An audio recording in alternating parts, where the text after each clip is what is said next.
Rewind-A-Dynamite from the post-wrestling site. AEW, lighting up the fuse. Sit back and enjoy the bubbly as we hear from Jon and Wai Ting. Where we're going, we don't need roads, and if the buck stops here, this thing might blow. Everything you hear are opinions of the show, and if you don't like it, go to the forums and let them know. Hello, everybody, and welcome to Rewind-A-Dynamite. It is Jon Pollock waiting with you, and yes, winter has come. It is here. I would argue it's been here for a while. It's very cold out. There's a big gust of wind. I was out on my bike today, and boy, it was... Wow, you're still biking. I guess it's not really, snowing yet. It's still biking weather, yeah. So, yeah. Okay, good for it's you. cold. It's very cold. Winter has arrived. Officially, yeah. With this edition of AEW Dynamite, this is when I bring out the jackets and, shovel. Not for this crowd in Arlington. They were heated tonight. This was a great crowd in Arlington tonight. Like, it was under 4,000, but I thought they were into a lot on the show. I thought this was a pretty strong Dynamite crowd that they had. Agreed. So that's it. Thanks to everyone for joining us. Dynamite, good crowd. That's it. That's all people come here for, really. Yeah. Tell me about your day, Wai. How did it? Any highlights? No, I wouldn't necessarily say so. I mean, once you're back from vacation, everything is pretty mundane. Oscar's been dealing with some maybe traveler's diarrhea, so that's been a lot of fun. He's not really eating as a result, and that was sort of maybe he's on a hunger strike. For what reason? To go back to this magical place that you took him to and now have ripped him away from. Like, why are we back here? I don't understand this. You probably got it there, so I don't know. I'm not so sure. How about you? How was your day?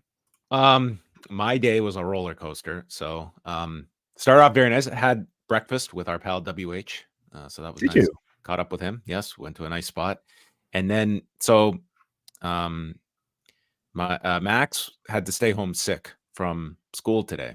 So my wife stayed home in the morning so that I could go out, and then I would watch both kids for the rest of the day. So this began at 11:30, and I watched them until she got home, which was around 6:30, and it was just a lot. It was a lot. They were actually pretty good, but it was... How did you do the show this afternoon? With them. I tried to do two things at once, and for anyone that was paying very close attention to the video version, there was a 3-minute part where I had to step out because one of them had to go to the bathroom, and I needed to assist them. So, gotcha. I was but when my wife got home, I was like, I need to lie down, and I fell asleep for like an hour. I'm exhausted. It was just a long day, but nonetheless, here we are to chat about Dynamite. Let's do it. All right, we're gonna start off with a couple of news items, and CM Punk. He has been added to a pair of live events at the end of the month, the post-Christmas house shows at Madison Square Garden on December 26th and December 30th at the Kia Forum in Inglewood, California, where he will be wrestling Dirty Dominic Mysterio, which I think is a great choice of opponent. And I think these are going to be very heated matches, and they should provide a lot of uptick for tickets for these shows. I think that's a guarantee, and probably very smart to get him in the ring and just, go out and see how he is. Totally. Yeah. I mean, I think everybody could use some reps, and doing it this way allows you to not just, get some of that ring rust out if you're CM Punk, but also to promote something special for a local audience, and then maybe eventually deciding to put that onto TV. I just hope they give this feud, the sort of historical buildup that it deserves. Even if it is just to set up for Punk's Rumble. Hey, that Raw, that day one Raw is in San Diego. I mean, if ever there's a time for Aaliyah to make her return after all this time, would be wonderful. Yes. Yeah, that would be great. Heel Aaliyah with Dominic. Mm-hmm. Yeah. Okay. So, yeah, Punk was he was at the Performance Center on Tuesday, and he is very much just he's going in head first to everything here in WWE, and we will see what the impact is on house shows. We will, in a few minutes, get to his impact on the Raw number on Monday. Kushida has signed a contract with TNA, and it sounds like this is going to be, he'll still continue to split his time. This is not going to be an exodus from New Japan Pro Wrestling, who TNA and New Japan are back in good spirits as they are sending Okado back for old time's sake, and Kushida now signing with TNA, which, I mean, he's been already splitting his time between the two, but I guess this is now a formal agreement that he has with TNA. You mean to do that? Splitting his time? I actually didn't, but I'll just go with it. That's like me referring to the Winnipeg Jets as my tag team name with you. Go with it. Next up, we have well, did you catch any of Tony Khan's? Just the notes and the reports. I did not, at this point, choose to listen. There wasn't a whole lot to this call, I will say. I would say the most noteworthy thing was that he did confirm Nick Hausman's report that they had a visit with the CW last year at the Kia Forum. Well, he's in Los Angeles regarding Ring of Honor's television rights. So that was about that. I did try to get an updated subscriber number for Honor Club, but he would not take the bait on that particular one. If the last update was in March and he said 15,000 subscribers, what would your guess be now? Higher or lower? Oh, I would definitely say lower. Let's say as of like a few weeks ago. So we're not getting any kind of like this week, you would think naturally they're going, and he said as much. They've received the boost with the pay-per-view coming up. But I guess pre-Final Battle hype, like where would you have tabbed it at? I think there's that initial burst of curiosity when they announced it, and then as with I think a lot of things, maybe a slow weathering of interest, and once people start recognizing how often they might be using it. But it's also really hard to say, especially now with I would say like the biggest push that they've had since building Honor Club, with putting this pay-per-view on that service completely. So maybe slightly the same, or maybe even above, wouldn't necessarily surprise me. Yeah, and I would say a decent amount of promotion for the show tonight on like not anything like over. It wasn't like a giant push, but enough that what the two key matches are with Athena and Billy Starks and the FTR Mark Briscoe BCC match that they pushed. Yeah. Let's go over to ratings notes. We will start with Raw from Monday night. They did 1,466,000 viewers and a 0.46 in the demo. So on its face, you look at this, they were down 4%, but they were going up against 2 NFL games as opposed to 1. You had the Dolphins and Titans and the New York Giants against the Green Bay Packers. So across ABC, ESPN, ESPN2, you had 19.6 million viewers watching football on Monday. Significantly more than the week prior. But when you get the quarter-hour breakdown that WrestleNomics has, you see the impact that one Phil Brooks had on this show. And you just see this graph, and it just is a big spike at 9 p.m. to 9:15 p.m. for CM Punk's decision. They hit I believe it was 1,881,000 viewers, which was a 25% increase from the prior quarter. So, and they checked right back out once the segment was over. So it was, I mean, definitive. You take that segment out and it was like a pretty consistent audience throughout those 3 hours, but a huge spike for CM Punk. It follows, his segment being the most watched on SmackDown on Friday. And I mean, they are very much in the honeymoon phase, and he's the biggest star in the industry at the moment. That is very true. Yeah. And I think it certainly bodes well for Seth Rollins.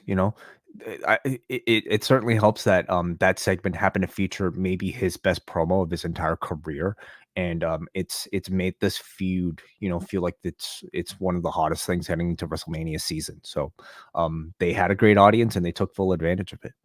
I was talking to someone about this today. I want your thought. It's probably hard to fathom, but is there a scenario you think that if we go with the assumed main events for WrestleMania, is there any potential that Rollins and Punk could get the night 2 slot?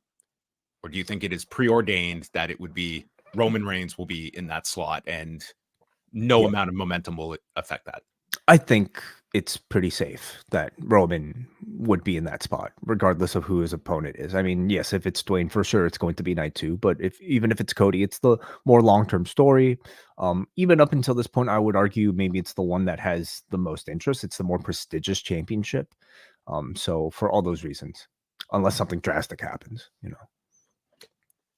Then we go to NXT on Tuesday night, and they had 678,000 viewers, up 8% from last week, a 0.18 in the demo, so falling 6%. Where they really were hit were the 18 to 34 audience. That this was airing against the NBA game between the Lakers and the Suns, but in particular, men 18 to 34 way down this week. And the 18 to 34 demo, it was their lowest since July 11th, and that is the demo that NXT greatly emphasizes and puts a lot of focus on. So that is it is a noteworthy number to pay attention to. Was this just a 1 week blip? We'll see. But the show itself, we saw the main angle involving Trick Williams and Carmelo Hayes, where Carmelo Hayes was attacked earlier in the evening, although much like MJF, we never saw him attacked. And then it was Trick Williams and Carmelo Hayes out for the final segment, and Carmelo Hayes trying to convince Trick that it was Ilya who attacked both of them, and going through all his different examples. And then as they go for a tug of war with the belt, Carmelo wrests the title away and accidentally knocks Trick Williams right in the face. Things happen when you're within close distance with each other. There's a lot of times in wrestling where just you want to get out of people's way. But yeah, we have a lot of whodunits going on right now in wrestling. I think this Carmelo Trick program, it continues to be my favorite thing in NXT. I think they're doing a great slow build with it, and it will be very interesting to see like this buildup of Trick Williams, if he can really pull a number on his own, challenging for this title in a few weeks on free television, where at the very least you would think you're getting some kind of an angle, some progression with Carmelo Hayes. And it's probably a less chance of happening, but putting the title on Trick and that becoming your title program, I don't throw that idea out the window either. There's several ways you can go about it. I don't think this has to be a non-title program between Carmelo and Trick, because so much of this is kind of based around one of them being the top guy.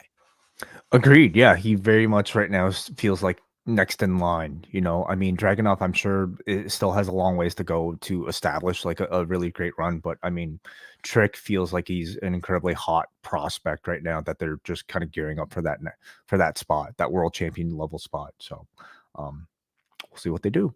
I wish people could see off air when Wai and I get into arguments, and Wai, when he yells at me, he turns into Ilya, and he gets very animated. Ilya to me is like, listen, this guy's an unbelievable wrestler, but this might be the largest like overactor I have ever seen in a pro wrestling setting. Is that not sort of like the appeal though? I think it is to a lot of people. It's just it's the intensity, but it's like it goes to a certain line where it's almost like I can't fully take him seriously at times, because it's so over the top. Like I am waiting for a vein to burst. I'm curious to see how like the main roster would react to him, like in the Performance Center, or they're very receptive. I think a lot of people might have come with knowledge of already who he was, but on the main roster, how would they react to him? And we might find out sooner than later. We also had the start of the men's breakout tournament. So we had Obafemi beating Miles Bourne and Riley Osborne. So we have a Bourne and an Osborne. Riley Osborne beating Keanu Carver. And the big news, Wai, your pick, Trey Bearhill, is out of the tournament, replaced by Lexis King, who will now take on Dion Lennox. While we will also get next week Tavion Heights against Luca Crucifino, who we have seen plenty on Level Up. But great names, all of them. Yeah, Trey Bearhill is a good one. Tavion Heights. There's the double Bournes. So clearly we are we're not worried about people mistaking Riley Osborne from Miles Bourne. There's enough room. All right, that was NXT. And finally, before we wrap this up, just two more items here. The Tokyo Sports Awards came out over the last couple of days. So these were our winners. The MVP of the year, Tetsuya Naito, after winning the G1. Best match of the year, Shinsuke Nakamura against Great Muta. I really thought that Muto and Naito were going to win this, but I mean, when you get these awards, the Tokyo Sports Awards, they very much are like, if Naito's getting the MVP, he's probably not getting the best match of the year on top of it. For Tokyo Sports, they could have given it to Great Muta and Masahiro Chono. Like, that's the kind of awards they are. Like, it's that 1 year that Okada and Tenryu had that dreadful match in like 2015. They gave that match of the year to those two. Best tag team, Bishamon. I mean, they held the tag titles all year. They just won the World Tag League for the 3rd year in a row. Outstanding performance was Hiromu Takahashi, which they put on the New Japan website, like this 2-paragraph, thank you. And it stated, basically a publicist wrote this. Hiromu's actual response was, "What the fuck?" Okay. He doesn't seem too enamored with this win. The Fighting Spirit Award went to Keno. Technique Award to Yuma Aoyagi. Rookie of the Year to your All Japan Tag Team Champions, Jun and Rei Saito. And the Women's Pro Wrestling Award to Tam Nakano. There you go. Congratulations to all the winners of the Tokyo Sports Awards. And the final thing that we've got here is that the long-awaited film on Mark Kerr looks like it is I thought this thing was dead because this was announced way back in 2019 that Dwayne Johnson, $7 production, they had gotten the rights to Mark Kerr's story. That, I mean, have you ever seen The Smashing Machine? Yes, I have. Yeah, excellent documentary if you want to seek it out. But yeah, it's going forward, and this is going to be produced by A24, Pro Wrestling and MMA's friendly production house. Well, I do wonder if these maybe critical success thus far of the Iron Claw, maybe the interest in the Iron Claw is help them, look towards. There's going to be a lot of buzz on this film with the Iron Claw. I mean, it's you're starting to see a lot of very positive reviews coming out. I mean, some outlet had it as like one of the top 10 films of the year. So I mean, that they can't buy press like that. So yeah, but this will be happening, and they've also assigned a writer to it. Benny Safdie will be the writer and director. Are you familiar with him? I am not. Yeah, the Safdie brothers, they've worked on some Adam Sandler, like Uncut Gems, along with like a lot of he's part of Nathan Fielder's The Curse right now. So I'm certainly incredibly interested in this. I mean, number one, it's it's one of like the first great I think MMA documentaries that's ever existed, and it's Dwayne "The Rock" Johnson attached to it. And considering I'd argue it still might be the best MMA documentary. I mean, it's there's not a crazy deep list of them, but it was excellent. I haven't watched it in several years, but I was just blown away when I first saw it. Yeah, and considering it's A24 now attached to, you're going to be expecting maybe Dwayne "The Rock" Johnson at his most maybe serious, most dramatic, and it's not just going to be an action movie, even though I'm sure there will be plenty of that. So who plays the other members of the Pride roster of that era? You think? You really need a great convincing like Mark Coleman in there. I mean, you're gonna have. I mean, just think of like those UFC 14 and 15 tournaments he was in, and then Pride. I mean, did Dwayne Johnson and Mark Kerr ever fight in Pride? Maybe that was Dwayne Johnson teeing up this project with that. It is amazing that we have 51-year-old Dwayne Johnson playing like mid-20s Mark Kerr in this film. They might have to put some CGI on that to make him. I don't think Dwayne Johnson needs much CGI. I don't know what his secret is. But the story is going to be kind of touchy, don't you think? With substance abuse, steroids, and the Mark Kerr story. It's steroids, it's drug abuse, it's and this was a guy that at a period like he was viewed as like the heavyweight star that was going to break through when the UFC was sort of in their darkest period, and then he goes to Pride. He was a big deal at a time. This is pre Ultimate Fighter boom. That Mark Kerr in the late 90s, he was, and then becomes this kind of tragic figure, and then keeps it was just piling up loss after loss, and it's a sad story involving Mark Kerr, but one that it's a riveting story at the same time. Yeah, and I don't know how much like I've necessarily heard Dwayne Johnson speak about the topic of steroids. I'm sure he has plenty of times in the media, but this is kind of him diving into the topic, right? So during the press tour, I'm sure he's going to be talking about that a lot. All right.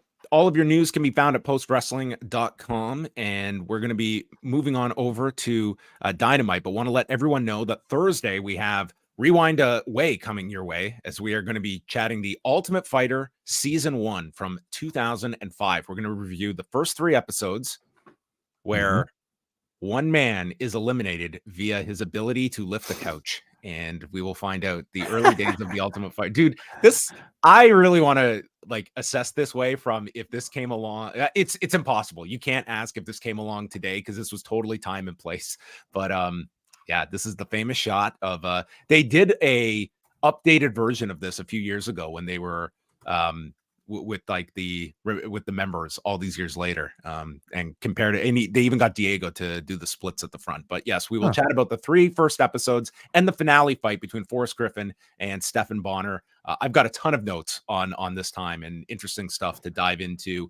What was the transformative series for the UFC, and without this show, and for MMA, I would argue, John. You could certainly say with mixed martial arts, this was the Hail Mary from the Fertittas. Like, had this not been a hit, the Fertittas were probably cashing out at that point and just writing this off as a failed investment.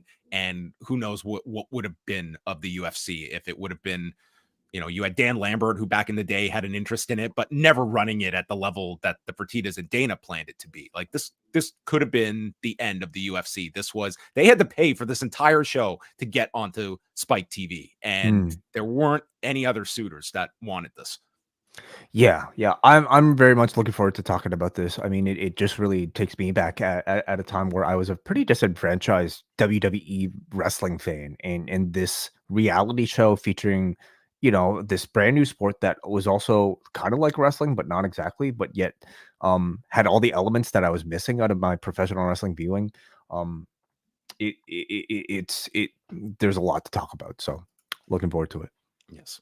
So that's all coming up on Thursday. Friday, it's a free edition of Rewind to SmackDown at 10 p.m. Eastern time, because Kate and John Cena will be doing a show live on the Cafe right after Final Battle. So postwrestlingcafe.com members, $6 for the month gets you our multiple bonus shows per week. That includes Rewind-A-Way, that includes Collision Course, and it includes your Final Battle review that is coming up on Friday. So that is all coming up. And a UFC review will be coming Sunday with myself and Eric Marcotte, along with the NWA podcast. A lot happening this weekend, as always. Postwrestling.com. We move on over to Arlington, Texas, College Park Arena. Starting the show, Samoa Joe comes out. Very strong reaction and addresses MJF being laid out last week. No MJF on the show, selling the effects of the beer bottle attack that Joe notes was a brand of beer that a certain cowboy likes. And when he went there to check on him, it was the familiar smell of Stetson and disappointment that he associates with Hangman, and that Page went missing. So Hangman comes out. He's not going to have his good name denigrated. He's waiting for Hangman to come out and say, hey, you can't just cut a promo on me on live television and not think I'm going to come out and answer this challenge. What do you think this is? This is 2023. You can't do that. That's insane. Yikes.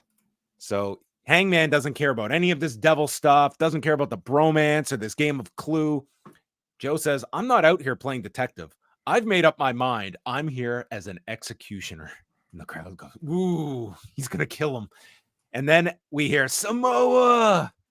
And Roderick Strong comes out with the Kingdom, calls Hangman his previous young boy back in Ring of Honor.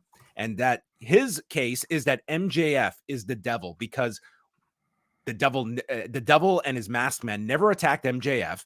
And last week, we never saw MJF laid out. So that's his theory. Page then lays out Strong and then focuses on Joe when Strong attacks Hangman from behind, and that segues into the match. So we kind of bookended the show with the devil storyline, but within the body of the show, I mean, they kind of left the devil stuff for the beginning and the end, and then we're going to give you a pretty solid wrestling show for the other 2 hour and 58 minutes. Sure, right. And I guess that's like a good defense. I was fine with the balance. But why do this at all? I suppose is the question. If this It's is the the main part, angle. It's the main but angle. if it's the main angle that is routinely criticized and I don't know, to the point where you need to justify its existence by giving the rest of the show good wrestling, I suppose, like, is it really that beneficial? Listen, I think we're all on some level talking about this devil storyline. We want to know what the end result is. It's going to be a great way of building to whoever is, supposed to face MJF at the end of all of this. But it's still, these segments still to me feel like they're the weakest parts of the show. I think it's a murder mystery that is still very amateurish to me when it's presented, and it continues to feel like AEW is playing in territory that feels very far from what they do well, which is good, sports-based professional wrestling. This topic has kind of been, beaten to death in relation to MJF, but the fact that it's still maybe so persistent and to the point where I think we're almost excusing it because there's good wrestling on the rest of the show. I continue to question how much it's actually adding. Well, Roderick Strong and Hangman Page kick off the show match-wise, and we get big chants of cowboy shit, and Taven is grabbing Page from behind Aubrey's back. Strong then drops Page with a backbreaker on the top turnbuckle, go through the break, and Page tries for a moonsault, lands on his feet, pop-up powerbomb for a 2 count, and then Strong grabs the rope to stop the Deadeye, executes an angle slam and a tiger driver, goes into the stronghold, and now it's Page getting out. Bennett distracts Aubrey as Page takes out Taven on the floor, knocks down Bennett, hits them with the Orihara, and as he goes for the buckshot, it's caught, and they go through with a discus lariat, and finally Hangman catches him with the Deadeye, pinning Roderick in 14 minutes and 48 seconds. I thought that this was a very good, strong pro wrestling match. Agreed. Yeah, really excellent opener. Both of them very spectacular performers. Page especially, great looking offense as always. He seems to have retained a bit of that sort of a harder, pissed off edge that he gained from that Swerve feud, and it kind of feels like they're finally putting him back into the spotlight, as they should, after he and Swerve became really the talk of the last pay-per-view. I thought we were going for a direction that after he was hung by Swerve, that it turns out he too is next strong. Yeah, I guess he is. Sure. Yeah, you don't like that direction for him, do you? No. Him joining would you wear a next strong t-shirt? I mean, if somebody bought it for me, sure. Yeah, why not? Did you see their latest Adam Copeland merchandise that they introduced on this show? I have no, I have not. It is a rated R button-up dress shirt. Okay. Let's see. Let me see if I can. The holidays are coming up. People are going to their holiday parties, their get-togethers with family. What says, "Hey guys, I'm the rated R superstar with my button-up dress shirt." Button up, interesting. Yes, okay. Not the style typical of the pro wrestling merchandise selection. I can't even find it in pro wrestling merchandise. It might be sold out already, but they aired a graphic of this during the show. We're going right to the next match. Brody King against Andrade El Idolo. Both men 2-0 with 6 points in the Blue League. King has wins over Eddie Kingston and Claudio. Andrade beating Daniel Garcia and that great match with Bryan Danielson on Collision on Saturday. So Andrade works a long headlock and then breaks a choke on the edge of the apron by Brody and hits a moonsault to the floor. And the announcers explain, much like the G1, that in the event of any tiebreakers, these match outcomes will solve those tiebreaker scenarios. So King's in control after the break. There's a series of dragon screws by Andrade. He does a kip up and the crowd is cheering him. And Andrade is just looking insane physique-wise. Taz compares him to Dorian Yates, which means you're yoked, as Taz would say. He misses the double knees in the corner, which allows King to hit this big inside-out lariat, cannonball to the corner by Brody, and then Andrade fakes a kick, lands the spinning elbow, and this is when Excalibur says that's the move that broke Bryan Danielson's orbital bone. And yes, it was Andrade where Danielson broke the orbital bone, but that is not the story that we have been presented. It's certainly a very, I think, a retcon, I suppose you could call it. Initially it was credited to Okada. Yeah. With Cassidy, the double team. And yeah. Yeah, in at least the match, like that particular match not involving Andrade was credited as the place where Danielson hurt his eye. Mhm. Now, I suppose because they need it for Andrade, or they'd prefer to use it for Andrade, somebody who's actually there all the time. I They're mean, just this going also to, could have just been Excalibur just throwing out this line, and then but it's just very being a blow up. specific. It's a very specific incident he's referencing, which did not occur. I mean, it was the collar and elbow tie-up as far as we know in reality, but, now they're telling us it was the back elbow, which is fine, totally fine. Maybe they just, "Hey, we restudied the footage, and, actually the back elbow from Andrade caused, the initial damage that just ultimately gave way." I mean, he did break it in 2 places, so maybe he can explain that Okada broke one and Andrade broke the other, and that they Yes. all broke my orbital. Everybody could take credit for Danielson's, Everybody did, yes. injury.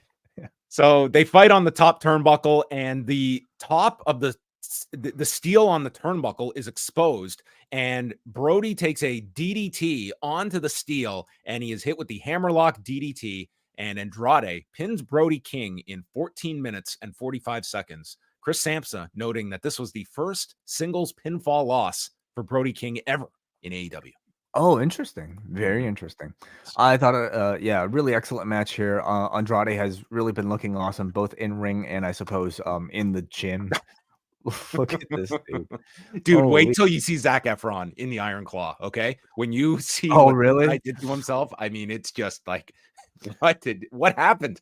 Are we sure Um, Andrade wasn't auditioning for the role of Mark well, Kerr? I think Andrade is going for the Dorian Yates biopic. Oh, Yeah, gotcha. with this. Okay.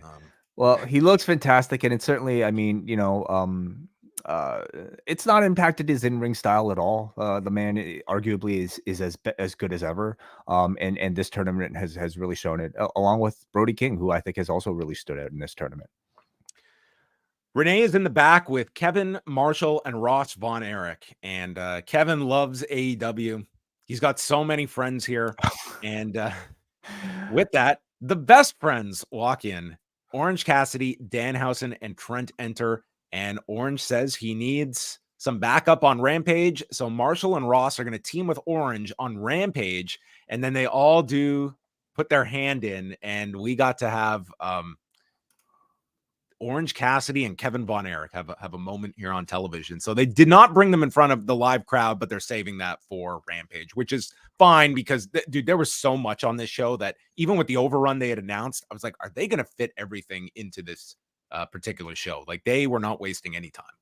It's true, but I will say this is actually maybe one of the things I was more looking forward to for this particular Dude, this show. was the thing I was most looking forward to on the show was Kevin coming out and getting that reaction. Yeah. Which And is if you fine to weren't, save it for the building for Friday. But yeah, I was tuning in. Like, the Von Erichs were like the most appealing thing on the show for me. and it's not even a guarantee we'll hear from Kevin, like, cutting a promo, are we? Like, Probably not. I think he's just going to walk out with them, and I hope they do the claw spot with him just on whoever the heels are. They didn't even announce the opponents for Rampage, which they're taping. Yeah, I guess I just expected a bit more from Kevin Von Erich or just the Von Erichs in general on this particular show, just given the fact that they made a graphic for it, they promoted it, and because the movie is so topical right now, I at the very least expected maybe like an in-arena appearance to say something beyond "I have a lot of friends here." Yeah, I mean, I think there's going to be quite a lot of attention that this movie generates. So.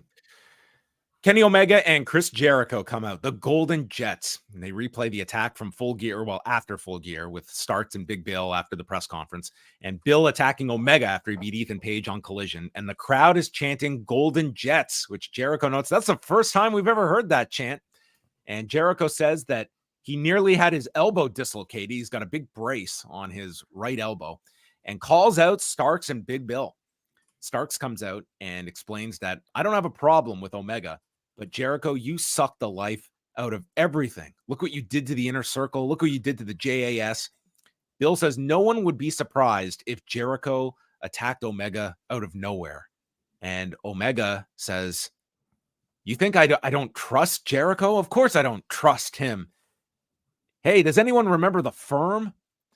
Can't say I do. That Firm angle looks like it was more flaccid. Something you're more familiar with, Bill. It was soft. The crowd pops for this. Omega then jokes about how, what's the big deal? I get beaten down every 2 weeks anyway, but we have a tag title shot and we want it on December the 30th at Winter Is Coming as the Winnipeg Jets challenge. And he's like, the Golden Jets. We're not the Winnipeg Jets. We're the Golden Jets. He should have just run with it. Really? Yeah. I mean, I don't think it, whatever. Like, so the challenge is made and accepted for Winter Is Coming. Starks notes, I beat you, Jericho. Big Bill pipes in, you actually beat him twice. And Starks is like, thank you, cage match. I beat you twice. And we are the best team without a name. So this is the door opening for Jericho, who says, well, we can help you with that. We can give you a name. And man, after Edge got the F-bomb out a few weeks ago, boy, were they not messing with anything here, because I think they censored asshole here. Well, I was watching on Fight. So, okay, well, what were the names? Because they censored like the first two, and I got absolute censor. Absolute assholes. That's what I thought. Yeah. Yeah. And then the second one was the Rick and the Dick. And then I'm sure they did censor the last one. Oh, yeah. It was Big Billy blank. Yeah. Jericho explains, we'll take your first name and your last name, and we'll call you Big Billy Starks. And Ricky responds, well, that one fell flat. Jericho's like, yeah, it did. But he still is not going to give up on trying to get a chant going. And then the best line was Excalibur. Coming up this Friday, Final Battle, Billy Starks challenging Athena. So I'm trying to understand it. And like, I can't imagine any sort of like punchline other than the fact that this fake name actually matches the name of somebody who's on your roster. Was that the whole idea, or was there something else that Jericho was thinking that was clever enough for it to end this zinger? I cannot fathom that Chris Jericho thought, you know what's going to destroy the sides of this crowd, that they are going to keel over in laughter? We've got Bill and we've got Starks. Bill could be Billy and Starks is his real last name. If we put them together, it's a separate wrestler. Yeah. Don't you think Arlington would just die if I used this on live television? I cannot imagine that was the thought process, but I could be wrong. This segment, I don't know, Way. I don't know what this was. But this crowd, I mean, this crowd was just obeying Jericho, and some were actually chanting this when he commanded them to. Starks then makes fun of Jericho's clothing from Hot Topic, and Jericho says that Big Bill is just a better dressed, less charismatic version of Enzo Amore. And Starks didn't care for that one. He says, I'm sick of you, Jericho, and I'm starting to get tired of you too, Kenny. You are Winnipeg scumbags. And then Kenny just, well, it's time to bid you adieu, and all of you adieu. Bang, bang, and okay, hit my music to end this segment as we go on to the next quarter. Dude, this was like, first of all, Kenny was out there, and if this guy was just riffing off of whatever Jericho said, it was just like, follow my lead, I would have bought that Kenny Omega just went into this blind. Mm-hmm. Jericho was trying to do comedy, but also set up a match.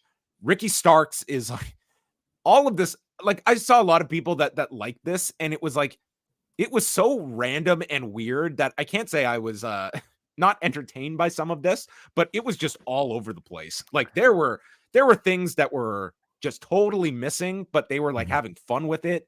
I don't know if this was the most effective segment, but it was something to watch for 10 minutes. It's kind of interesting or difficult to fully assess with like sort of one statement, because I thought you had a lot of different reactions, or I had a lot of different reactions to different moments in this particular segment. There were some good lines, you know. Yeah. I thought certainly none of the names, but you know, Rick and the Dick. No, but calling like Ricky Starks a well-dressed version of Enzo Amore, I thought I got a big reaction from the crowd. Like anytime you're going to drop something from a guy's past, it's probably going to meet that reaction. But there was a lot of bad here, you know, and that's sort of unexpected of somebody on the level of a Chris Jericho. Like ending with the big Billy Starks burn, is still perplexing, I think, for many. I also thought Omega was pretty bad overall in this. I mean, not just really the Winnipeg Jets flub, which I mean, He was also why? talking over Jericho at the beginning, like he was trying to get Yeah. in his lines, and Jericho was like ready to do his promo. It Mhm. was clumsy. Like it did have a feel of like that's why I said like Kenny kind of just felt like he was just reacting to whatever went on here and just wasn't like really in sync with Jericho here. I Which is also not thought that unusual for, I think, AEW's style of in-ring segments. I mean, I wouldn't doubt that, given the confidence that they might have in the talents in ring here, that they just decided to go out and maybe call a lot of it in the ring and improvise a whole lot. But often it results in good, but often results in not so good. And tonight was in many places not so good. well, there we have the setup for the tag title match at World's End. They recapped Christian beating Adam Copeland last week with the help of Shayna Wayne, but none of the principals on the show tonight. Tony Storm comes out for commentary for Ruby Soho against Riho. And Tony Storm, what do you think of Tony Storm on commentary as opposed to just one of her promo segments? I think, like, again, it's very much like how I felt about the previous segment. I thought there were moments that were like funny, when she asked for the close up and made those like funny faces. I thought stuff like that kind of worked, but overall, it felt like a bit of a clash, for my attention, as these sort of like commentary things typically do. But because she's such a gimmick, it often takes away her specifically, kind of like takes away from maybe my attention on the match. So it wasn't great, but I understand why they did it, just to kind of build to the match. So they would constantly cut away to her reacting on commentary and then go to the black and white for the Tony Storm shots. She thinks that this is an imposter in the ring because Ruby Soho does not have green hair. So that was her mystery throughout the match. It's Ruby Soho. Soho, yes. Soho tries for a German off the top turnbuckle, but gets elbowed by Riho, who hits a double stomp, then a high cross for a 2 count. Saito suplex by Ruby. We're constantly going back to Tony, and then Riho uses a crucifix bomb. Soho catches her with the no future, gets the 2 count, and then it's a Northern Lights, Dragon suplex, and the running double knees by Riho to get the win in 8 minutes and 31 seconds. So we are going towards Riho challenging Tony Storm for probably an upcoming episode. Yeah. Crowd in Texas, or it could be even the pay-per-view. Given that we're so close to it, I mean, sure, it's possible. Yeah. Yep. Crowd in Texas was really, really behind Riho here, and that's continually like very impressive, just given her lack of presence on the shows in general. But crowd was really into her, and they'll get a nice little title match out of this. But I guess Riho has still felt very far from being a challenger that you think could actually beat the current champion. So I would again love to see just more storytelling, or at least like personality pieces attached to Riho. Then there was a Wardlow highlight package. He's been preparing for war since his return to AEW. Would he be a letdown if he's the devil? Certainly, yes. Okay. He could be one of the assailants. Although I don't, henchman? Okay. I don't know how they could explain that, just given his size and the people we see. Devil's Masked Men number 3, Wardlow. Well, okay, whoever they're going to reveal as the henchmen have to be of a certain stature, don't you think? If this is supposed to be some sort of faction, I don't know. You think they'll just like be nameless guys? I don't want these masked men to even be part of this once the reveal is made, but I guess they have to be. I just feel like you're like the I don't know. I just dude, I'm not into the like, let's just reveal this and go to the next step. Like, I'm fine. Like, okay, we're gonna do this intrigue until the reveal, but man, I don't need like the devil's masked men being his henchmen moving forward. Roosh and Jay Lethal Gold League match. So Jay Lethal is already out at 0-3. Roosh, I guess at this point, was still alive, but I think he's out by the end of the show. I believe with Jay White winning, Roosh has been eliminated. I believe that's what they said. So yeah.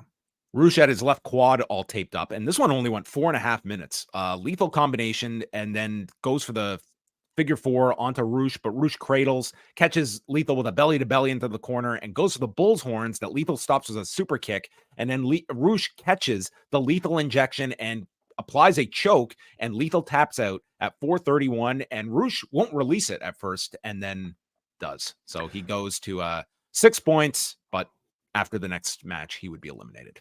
The choke was specifically used as a way to for him to send a message to Jon Moxley, who tapped him out using the same move last week. So it almost feels like we're at the point now in the tournament where we're looking beyond it, so that we're continuing to build storylines that will take place after the tournament ends. And Roosh and Moxley might be one of those programs, judging by this tease. I thought the match was good. Like felt a little bit shorter, but on a show with much shorter. Yeah. On a show with 4 tournament matches, and I think, to get over that finish, I thought it worked perfectly fine. They were also teasing Jay Lethal, essentially like kind of hitting rock bottom here with 0 wins and looking very frustrated and being consoled by the rest of his teammates. Yeah, Jarrett, Karen, and the crew came out to console him and walk him to the back. Jay White against Mark Briscoe. Jay White is 2-1 with 6 points. Briscoe also out of it at 0-3. And a fan in the front row had a sign that read, "Jay White puts pineapple on pizza." Is that so? Get those front row tickets. I mean, don't waste that signage space. It's certainly a heel move. I love pineapple on pizza. So one of those, eh? It's one of those. They also showed highlights of these two from ROH when Jay White was approximately 8 years old, facing Mark Briscoe. Facial hair does change a whole lot, and I suppose 8 abs. Yeah, changes too. Young boy Jay White and David Finlay. These were children in that setting. Briscoe lands the froggy bow early, but Jay rolls to the floor, and then White sends him over to the top, and he crashes on the apron coming down. They plugged Final Battle here and added a Vikingo against Black Taurus to Friday's show. And Briscoe hits an elbow off the apron, razor's edge off the turnbuckle, and calls for the J Driller. But White stops him with dragon screws, a pair of sleeper suplexes, and then the Blade Runner gets countered with this big twisting Uranagi, tries for one last froggy bow, but lands on the knees, setting up the Blade Runner by Jay to win in 11 minutes and 19 seconds. So Jay White is alive. He moves up to 9 points. So at this point, he's tied with Swerve and Moxley. And Mark Briscoe might be 0-4, but I think he has gotten more out of this tournament than this to me is the most momentum he has actually had in an AEW setting, where I think he's looked really good in all of his singles matches. And I'm glad that he was part of this tournament. Like, he was someone that to me came out of it and he was like a sentimental favorite, but maybe he gets like the one win in his final match.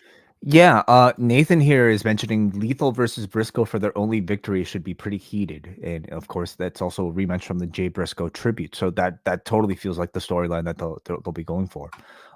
Who's always going to go, I suppose. Solid match here. I agree with you. I think Mark Briscoe is a totally worthy addition to this tournament because he's always somebody who's going to have the crowd's favor no matter how much he loses. So he's definitely gained something just by being in the mix here.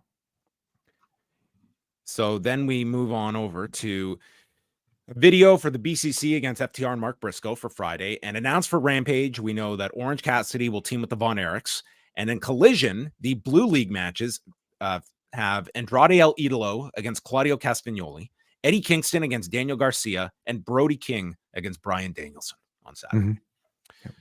Main event, Swerve Strickland, Jon Moxley, 3-0, each man with 9 points. And the crowd is chanting "holy shit" as soon as the bell rings. And then they break out into an AEW chant, which I can't recall too many AEW chants.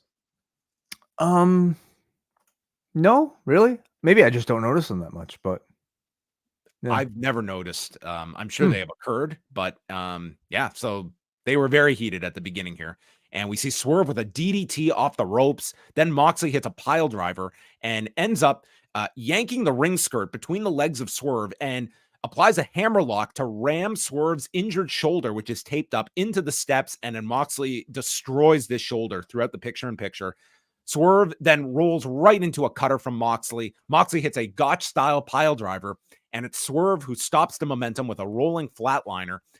Moxley pops up after a suplex, drops him with a boot, and Moxley shoves Swerve off the top. He crashes to the floor, and as Swerve beats the count, eats a stomp, and then it's Moxley applying his choke, moves to the armbar, and Swerve gets to the rope, and now it's time for Moxley to go grab a chair. but it's thwarted by Swerve, who seats Moxley on the floor, hits the Swerve stomp on the chair, rolls him into the ring, hits another Swerve stomp, and Moxley kicks out for a big reaction. Moxley then counters a JML driver and rolls up Swerve and grabs the tights, as he said he would do anything required to win, and he does so at 16 minutes and 23 seconds. So Moxley is now leading the entire field with 12 points, and both Swerve and Jay White are still alive, and their final match is together as well. Okay, right. Yeah, because we're doing this right after the show, so maybe not really sitting down with the calculators just yet. But I'm also curious to know like what the tiebreaker situations are and who already might be mathematically eliminated. Well, the top two advance to the semifinals, so I think that this would pretty much. So next week you could do a scenario where, it's Jay White is facing Moxley. That's the match next week, and then Swerve takes on Roosh. So Moxley and White, the winner, if Moxley wins, he's obviously in. If White won, he would be tied with Moxley, and Swerve. And he'd have the tiebreaker over Mox. He would have the tiebreaker over Moxley, but Strickland would have the tiebreaker over Jay White. Okay. So we could have. So again, it's the top two. So as long as anyway. This is when it kind of gets fun, doing round robin, or not fun depending on how much you like numbers and math. But so basically we have three people alive, right? Yeah, if Jay White beat Moxley and Swerve beats Roosh, you would have a three-way tie, which I don't think will be the end result here, because you would have different people with the tiebreaker over one another, unless you wanted to do some I don't even know how you would do that, where you have to get two to advance over out of the three. But anyway, that's how the Gold League is looking for next week as they wind things down in the round robin stage. And as the show ended, we cut to the dreaded parking lot, and four masked men attack Hangman Page, and we see the Devil get out of the car and signal to the masked men, and they drop Hangman onto the windshield, and that is how the show ends, with Hangman on the windshield. So this would lead you to eliminate Hangman Page as one of the suspects. You're sure, yeah, I guess, unless this is a bump he was willing to take to maybe take himself out of being a suspect. You never know. But I hired a devil, maybe, sure, a stunt devil. Well, did you watch Scream? More than one people can wear a mask. Okay, yeah, that's possible. But I guess the choice of the windshield break might have been quite deliberate here, because of course a lot of people are left asking the question, was it real glass, John? I hope not. Too many injuries as it is. We don't need real glass. I mean, what could be worse? I have nothing more to add on this angle at the end. I mean, I really do think maybe they're playing with the idea that it's Jack Perry. I would still suggest that's probably the leading suspect, that at least among the audience right now. So I like that direction. That's good. I wonder how many people might agree with you. I think some would be disappointed by that. But who do people want it to be? Well, exactly. Like, I don't know. I think Jack Perry is a fine person. Like, I don't hear all these like, oh, this would be an awesome idea if it was like, I guess Adam Cole would constitute a big surprise. Like, those would be my ways of going. But like Adam Cole is like, okay, you reveal him at the pay-per-view. Like, what can you do? You can't follow it up. You're not running this angle till the summer. Yeah, it's no matter who it is, it's going to be met with, I think, a good amount of criticism regardless. And that's just sort of the nature of these sort of things. But I think a Jack Perry would be a worthy person to fulfill the role. So yeah, that's the latest. Do you think we are any closer to a reveal before the end of the year, or do you see this going beyond World's End? I heard, like, I haven't heard this promoted anywhere, but Tony Khan had mentioned something about like teasing like the reveal would be made at the pay-per-view, if I'm hearing things right. I don't know. I mean, I missed out a lot on a lot over the past week, so I'm not sure. I'll have to double check on that, but I don't feel you should be running this much longer. Like, the pay-per-view would feel like a good time to wrap this up, if not shortly afterward. Well, who knows how many plans have changed with this Adam Cole injury and whether or not, they want to wait for Adam Cole to come back, which feels like at this point an eternity to drag this thing Guy's out. not even FaceTiming in anymore. You're right. Yeah. So, listen, it's kind of fun to play the guessing game, and I think having segments like this of Hangman Page being attacked, and it leads to a, like something like sort of an ongoing narrative that we can all have fun guessing. But it's the wrestling on the show that I think really holds it up and gives the audience what they probably mainly came to AEW Dynamite for. And the show delivered that. I thought all the tournament matches were very strong, and gave you like interesting sort of point scenarios or narratives throughout. I really enjoyed Dynamite. I thought that the wrestling was very strong. I didn't think there was a weak match on the show, and it kept my attention for the whole show.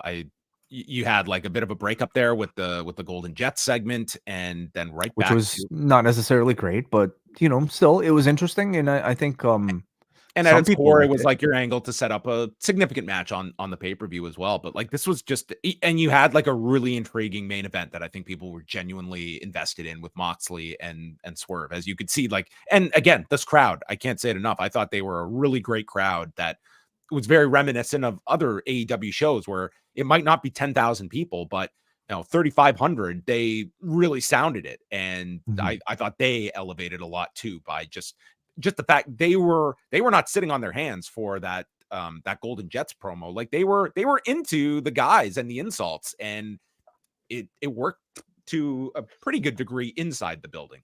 And all the tournament matches received very good reactions as well. Listen, the So, tournament, I think people are into the tournament. It's mhm. something that they've built. The matches have been very good quality, and now you're getting into the fun part when you've put in all the work, that now it's Mhm. the different scenarios and the wins and losses mean a whole lot more. I'm curious to see how they present sort of like these scenarios. I mean, Excalibur, I thought did a really good job of lining out before the matches. This person has to win in order to stay alive, such and such. And I'm curious with the math sort of like becoming a lot more important, how they present it next week. All right. We're going to open it up. If you have super chats, now is the time to send them in. Before we go to feedback, I just wanted to quickly go through the card as we have it for Final Battle on Friday, since we won't be talking to you before then. Obviously, they'll probably be adding some more stuff on Thursday's show, but it's headlined by Athena and Billy Starks for the women's title. It will be FTR teaming with Mark Briscoe against Bryan Danielson, Jon Moxley, and Claudio Castagnoli. An I Quit match between Ethan Page and Tony Nese. Keith Lee against Shane Taylor, and then the Survival of the Fittest finals for the vacant ROH television title. Dalton Castle, Commander, Kyle Fletcher, Lee Johnson, Lee Moriarty, and one more to be added. So 5 matches so far. Oh, plus Vikingo and Black Taurus was announced on Thursday. So we have 6 matches and probably more to be added, and they usually do their pre-show on top of that. So I could see quite a few more matches added over the next day or so. Yeah, the talent, I mean, on the AEW or ROH roster is always very strong, and I think these pay-per-view level shows from ROH always deliver and always get people talking. Tonight I thought they did a good job of, through that Danielson promo of driving maybe more of a sort of a sentimental interest in that 6-man with the BCC and FTR and Mark Briscoe, as pretty much a tribute to Jay. So that was very strong. I think Athena and Billy Starks is, in a main event role, is pretty exciting. I kind of wish that they had more presence on Dynamite to build up to it, because at the moment I don't even know, other than the Jericho line, how many people are even aware of it, I suppose. So yeah. This is interesting. Had they done the Jay Lethal Mark Briscoe match tonight that everyone noted was from it was the Jay Briscoe tribute match, tonight was the building of that final dog collar match last year. Oh, wow. Yeah. Okay. It was at the College Park Center last year. All right, let's go on to feedback. Do you want to kick things off with? Yeah, let's go to forum.postwrestling.com, where all of our patrons can leave feedback to any of the shows that John and I do. And we start things off here with Mark P, who says, if you want proof how beneficial the Continental Classic has been for this company, watch the opening moments of Swerve versus Moxley. No titles, no traditional storylines, just fans standing in excitement and chanting, holy shit, in AEW. The finish leads me to think that we're getting a Moxley versus Swerve rematch for the Gold League Finals, where Strickland will get his win back. The shoulder being up and Taz bringing attention to it felt very deliberate. Not to mention Mox holding the tights. I actually completely missed the shoulder being up, and I saw at least one other person in the chat room bring it up here. So that must have been something that occurred. Yeah, I totally missed it, but I did catch the tights. So that is the spirit of this company, and I'd like to imagine the C2 is helping refocus a lot of what has been floundering over the last year. Aside from a very subpar promo battle setting up the Tag Team Championship match at World's End, I'd say this was a near-perfect edition of Dynamite. Very happy to see Hangman getting back into the main event mix. Despite the Twitter engagement farmers and podcast grifters out there in constant speculation over the last 48 hours, I think AEW's 2024 looks incredibly bright and full of exciting potentials. Jesse from Cincinnati. This might be the first time that the AEW special year-end episode of Dynamite doesn't have a major world title match, but now with all the rumors about WBD and Raw rights in the USA, thanks to one Bill Phil, is TK very worried now? I don't know what that has to do with no title match on Dynamite, but somehow all of that together is no. I don't know how worried Tony Khan would be about all of this. Yeah, and I think, you know, if you're reading maybe John not speaking much about it, it's because we don't know anything right now. It's kind of, you know, we shouldn't be just commenting on vague tweets. So we can't really comment on it. Let's go to Bruce, who says, "It's back, guys. This is the Dynamite I remember. This is the Dynamite that made Wednesday something to look forward to. This is the Dynamite that got me excited about primetime American wrestling for the first time in decades. Was the Golden Jets promo dopey and half-baked? And do I still not care about the Devil? Sure, but it's a lot easier to forgive those segments when they're surrounded by fantastic wrestling. And I'll take an Omega brain fart over unfunny, overproduced, pre-taped comedy every time. Despite its awkward and abrupt introduction and rollout, the C2 has been improving week by week, and that sort of additional arcs in feuds around Robin tournament should have are emerging. On a related note, I grabbed half a dozen tickets for Vancouver's first AEW show this weekend.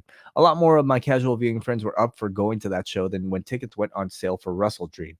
This is purely anecdotal, of course, but it feels like more shows like tonight's should help to make AEW appointment viewing for more folks again."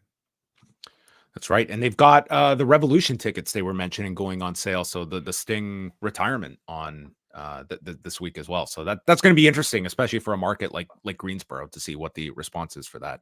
And the last one here is Jordan from the Bronx. Fun show with a couple of questionable moves. The Von Erichs were relegated to a backstage segment with Orange Cassidy to set up a Rampage match.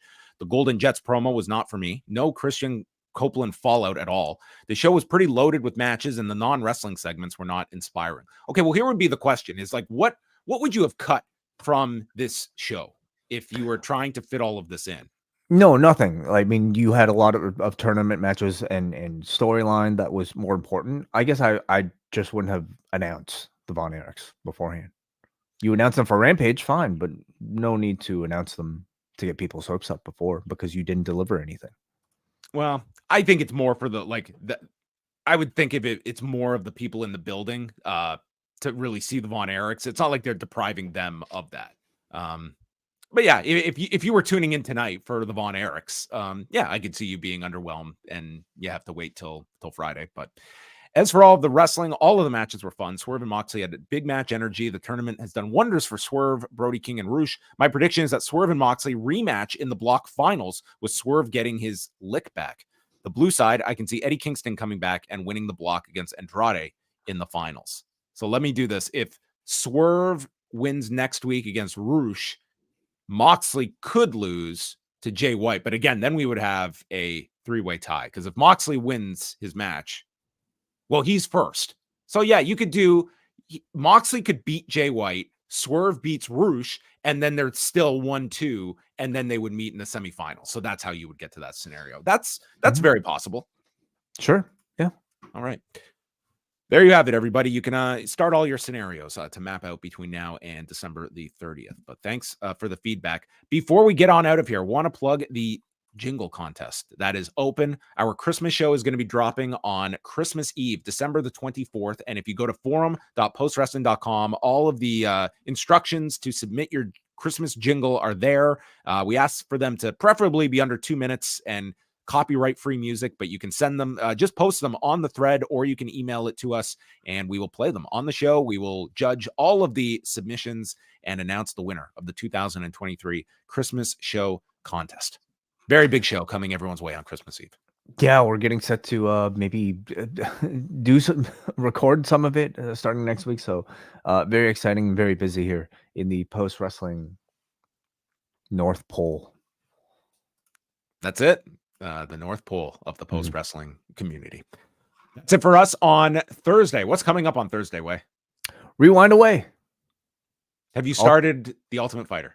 Yes, I have. Yeah, I only have the fight left remaining. So I watch it on Fight Pass or watch it elsewhere because I know, John, you had some issues with it. But yeah, the first I did correct my streaming issues, but I don't care. I watch most of it on YouTube, but it's also on Fight Pass. So you sit back and enjoy as Bruce Buffer introduced Forrest Griffin and Stephen Bonner. Both before and after the fight. No one came up to Bruce to like correct him. It's like, it's actually Steph. Clearly the man did not watch the season of The Ultimate Fighter. Busy man. All right. Very fun show that I think is coming up on Thursday on The Ultimate Fighter Season 1. And then we'll speak with you Friday night, free and live edition of Rewind to SmackDown. Cafe members will, of course, have the access to call in afterwards. So if you're watching Final Battle, you can chime in. If you're not watching Final Battle, you can call in. But we'll speak with all of you then, and have a great night. Goodbye.